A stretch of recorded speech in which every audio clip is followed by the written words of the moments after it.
Again, we're in the main street of St Mary's, really to talk about Psalm 46, which has a couple of the most famous verses of the entire Bible in it. Psalm 46 verse 1, God is our refuge and strength, ever-present help in times of trouble.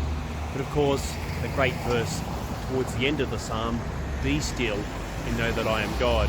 And as you can tell, the main street of St Mary's right now is not that still. If I flashed up the main street, you can see cars, there's people everywhere again, and people are getting back to life as normal. And this psalm has often been taken to speak into that type of context, a context which says life is busy, life is hectic, and you just want to slow down and be still. Well, is that what this psalm means? Another dominant way of understanding that very famous verse, be still and know that I am God, is that you find stillness in here, the historic church, a place of worship and contemplation. And so the verse has often been taken to mean that you need to come to a place of stillness before your Heavenly Father. Be still, in other words, quiet your heart, quiet your mind, quiet your soul, and then, and only then, will you be able to actually hear His voice speak to you. Be still and know that I am God. Is that what the verse means? One of the more popular readings of that verse has been its recent desire to have it speak to us in personal circumstances that are more about the situation I'm in right now. Outside, near nature, away from the hustle and bustle we think of life. And so many people go out into the bush and they say, this is the stillness that I need in order to clear my mind and hear from God. And so they take a verse like, be still and know that I am God, to mean get away from the hustle and bustle, yes, that we saw down the main street. You don't necessarily need to be an historic church that you just see over to my left shoulder. Go out. Be in the quietness of your own mind. Be still, away from the hustle and bustle of life, like at a park or out in the bush. And there you'll have the opportunity in your own mind to listen to God. Again, is this what this amazing verse is referring to?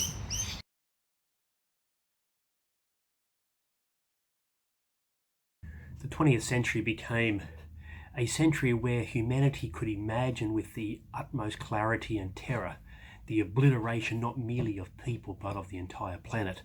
Up until that time, warfare, pestilence, plagues had taken out vast amount of peoples at certain times in human history, but the actual world itself was never to be considered a place of destruction. But now we can imagine that being so. And as we deal with things like the coronavirus, we are reminded of not merely our own mortality, but also of the mortality of those we love and the potential mortality of even the planet through our own destructive ways.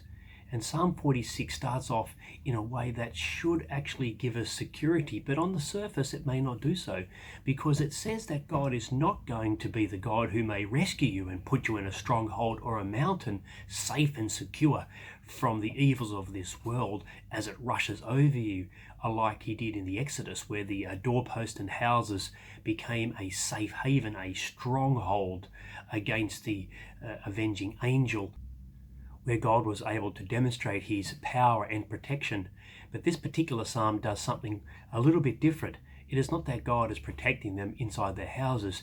It is that God is the protection, Him very Himself. Let me read to you verse 1 again.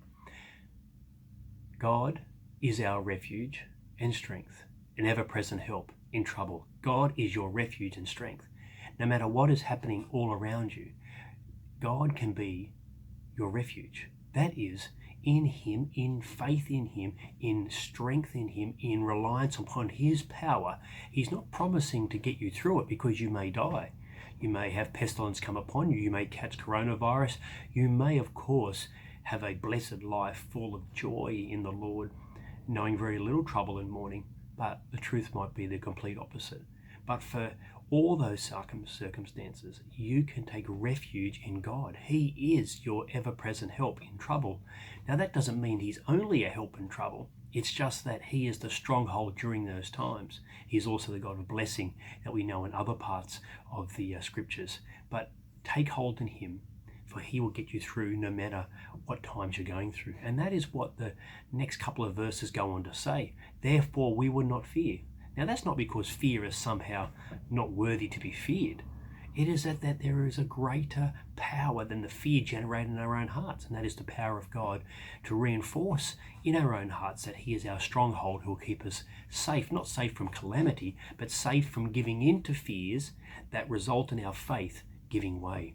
Continues, though the earth give way, see, the earth is giving way. Your life can give way. Your foundations can give way, but not if your foundation is God. That will never give way. The mountains fall into the heart of the sea, though its waters roar and foam and the mountains quake with their surging. There is a river whose streams make glad the city of God, the holy place where the Most High dwells. That's the refuge God is speaking about, where you will dwell.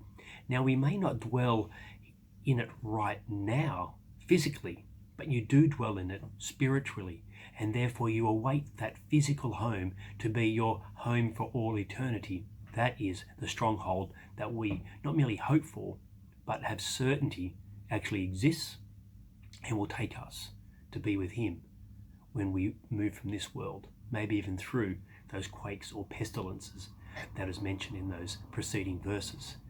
God is within her, she will not fall. God will help her at break of day. Nations are in uproar, kingdoms fall, he lifts his voice, the earth melts. Now we get on to the other popular verse here, and that is the verse about being still and knowing that I am God. And the context really does help us understand it. And that is the context of waiting and watching God at work. Not actually doing things by our own strength and thinking that we will be successful. But the stillness is a stillness of following God. I follow him and therefore I am still. Why? Because he knows what's happening. He knows what to do, and I get to watch and adore him do it. Verse 6. God is within her, she will not fall. God will help her at break of day. Nations are in uproar, kingdoms fall. He lifts his voice, the earth melts. The Lord Almighty is with us. The God of Jacob is our fortress. Come and see what the Lord has done, the desolations he has brought on the earth. He makes war cease to the ends of the earth. He breaks the bow and shatters the spear. He burns the shields with fire. He says, Trent, be still. Know that I am God. In other words, God's plans are never thwarted. God's power is never minimized. God's character is never changed. We can be still and know for certainty how God will act. There will be wars. They will come, they will go. Kingdoms will fall. COVID-19 will come and it will go. It may resurface or something else in its place. But one thing that will never disappear is the power, the character of our Father. Be still and know that he is God. In other words, don't fear about what tomorrow will bring.